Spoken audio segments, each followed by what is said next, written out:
Bonjour Rudy, j'espère tout d'abord que les fêtes de Pessah se sont bien déroulées pour chacun de vous.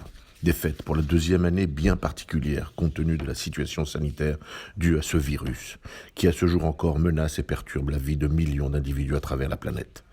Mais cette année, bien que les contaminations ne cessent d'augmenter et que le nombre des victimes n'a cessé de croître, une lueur d'espoir commence avec le résultat obtenu grâce au vaccin. Une vaccination qui montre son efficacité là où elle a été engagée avec efficacité et en nombre suffisant.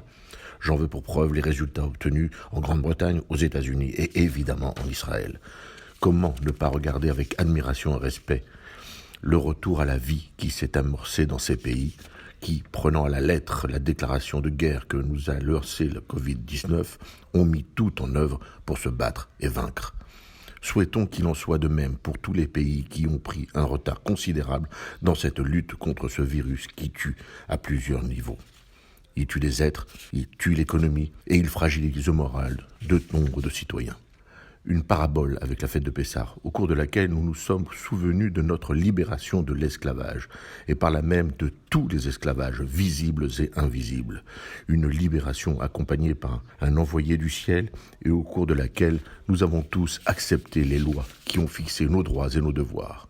Il est bon de ne jamais les oublier, comme de ne jamais accepter l'injustice, comme celle subie par notre sœur Sarah Halimi, torturée, violentée et défenestrée il y a 4 ans, le 4 avril 2017, simplement parce qu'elle était juive. Une injustice qui fait que 4 ans après, son tortionnaire n'est pas jugé, un criminel antisémite jugé irresponsable. En ce 4e anniversaire de son assassinat, c'est la justice qui est irresponsable, et nous ne pouvons le supporter. 4 ans après, nous n'oublions jamais Sarah Halimi.